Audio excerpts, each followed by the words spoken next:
याच दारातनं माप ओलांडून मी घरात येणार. मग जयडी दार अडवणार. मग मी नाव घेणार. मग जीजी सोनमुख बघणार. आणि आपली खोली कुठल्या बाजूला असणार? इकडं का तिकडं?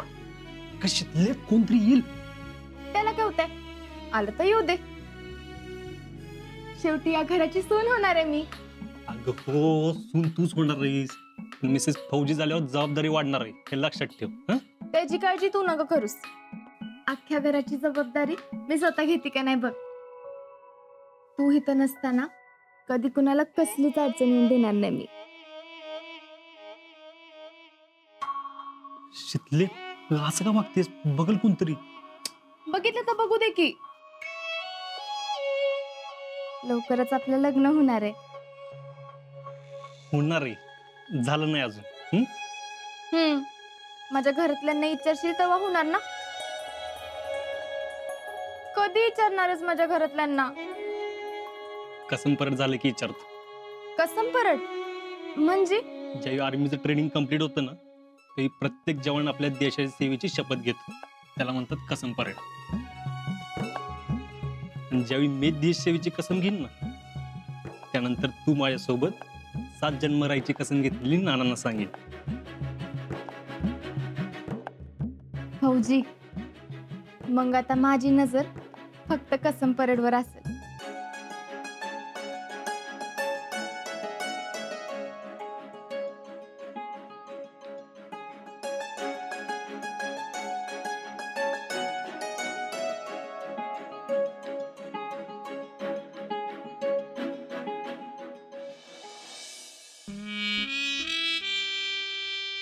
दिस इज टू मच टॅलेंट. काय चेष्टा लावली का आपली? आईला कोणी बी येते ना आमची चेष्टा करून जाते. काय चालले काय टॅलेंट? अहो वयस समधी आपली चूक आहे. बाकीच्यांना बोलून काय उपयोग आहे तेव्हा? म्हणजे कुणी बी बोलेल त्याला बोलून द्यायचं का? नाही, घरातच बसतो आता आम्ही. बघन बघन दिन एक दिवशी सगळं पिटून. अहो भैया शांत हो आधी. आधीच तुम्ही रागाच्या भरात एवढे प्रॉब्लेम करून ठेवलेत. फेडरेशन अध्यक्ष, काय गुड न्यूज घेऊन आलं काय? होय, गुड न्यूजच घेऊन आली. लय मोठी गुड न्यूज आहे. अरे वा वा वा, बोला. काय बी झालं ना तरी तुमचं आणि शीतलचं लगीन मी होऊ देणार नाही. काय म्हणजे काय झालंय कळल का आम्हाला? कळल की, समजा कळल. माझ्या पुरी वाळ घेतला ना, समजा गावासमोर तुझी नाचक्की केली ना, आता बघतेच तुमचं शेतीचं लगीन कसं होतंय ती.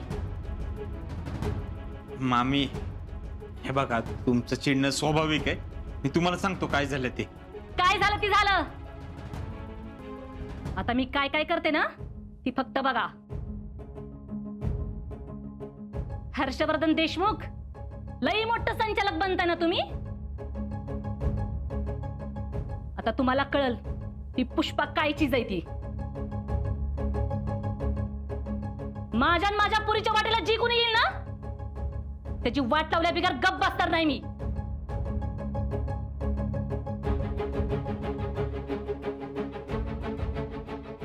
मामी आम्ही काय मुद्दाम नाही केलेले हे सगळं. हो तर आम्ही तुमची माफी मागतो. अहो मग सगळ्या अख्ख्या गावासमोर तुम्हाला बोलायची काय गरज होती? माझ्या पुरीला काय हौस आली का इश मिसळायची? असला शिकवते का माझ्या पुरीला मी? उठसूट कोणी माझ्या पुरीला बोलताय? मामी हे बघा, तुम्ही आधी शांत व्हा. आम्ही तुम्हाला सांगतो ना सगळं क्लिअर. काय क्लिअर फेरी करायची गरज नाही. तुम्ही आधी असं बोललात का सांगा. मामी त्याचं काय झालं, आम्ही ते आम्हाला स्वप्न पडलं होतं मामी. माझ्या कपाळावर लिहिलंय का येडी हाय म्हणून मी? अहो मामी खरंच सांगतोय मी. विचारा पाहिजे तर टॅलेंटला पण. काय झालं, मी झोपलो होतो मला स्वप्न पडलं. मग तसं झोपेत उठून मी पळत गेलो. अहो नाही मामी, खरंच शपथ, खरंच सांगतोय मी. तुम्ही राग नका मनात धरू. माझं जे काय अवलंबून आहे सगळं तुमच्यावर अवलंबून आहे. हो तर तुमच्या परत माफी मागतो मामी. तुमच्या पाया पडतो, तुमच्या पुरीच्या बी पाया पडतो मामी. माझ्याकडनं खरंच चुकलंय. पण काय बी करून माझं आणि शीतलचं लग्न तेवढं जुळवून दे. खरं सांगताय ना तुम्ही? अहो खरंच मामी, खरंच सांगतोय मी. तुम्ही शांत व्हा आधी. तरीच म्हणलं मी, तुम्ही असं मुद्दाम करणारच नाही ना. एकतर आधीच इथं डोकं काय काम करणं झालंय.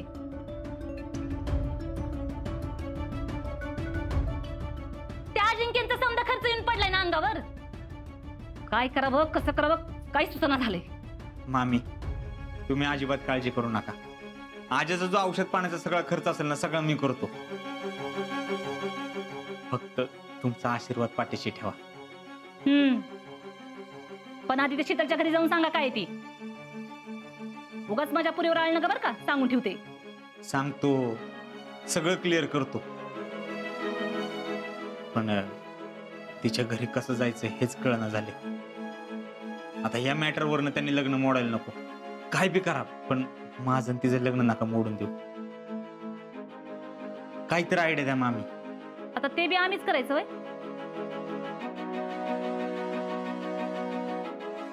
बघते काय सुचलं तर सांगते.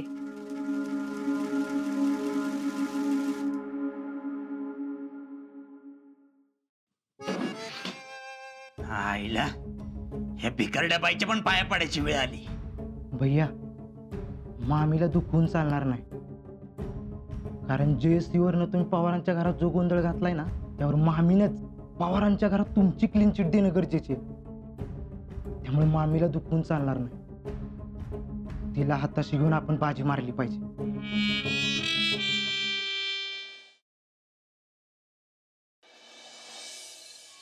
काकी माझ्या बी ड्रेसला इस्त्री कर ग. सुमन, तुझ्या भावाच्या कामाचं काय झालं ग? झालं का? नाही अजून, चाललंय. कधी होणार आहे काय कळलं? नाही हो. अहो बघावं तर 2 सह्याच काम, पण 4 महिने झाले चालले. मुद्दामच करतात अगं, पैसे उकळायसाठी. नाहीतर काय.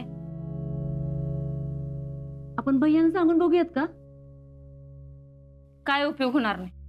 अगं त्यांच्या लई वळखी आहेत सगळीकडं. बोलून तर बघूयात. तेवढंच काम झालं तर झालं. कशाला त्या भैयाकडे जात आहे? काम होईल तेव्हा होईल. काय गरज नाही कुणाचा उपकार घ्यायची. तू गप गप. तुला काय कळतंय? मला तर कायच कळत नाही. पण त्या भैयाला जरा लईच कळतं नाही का?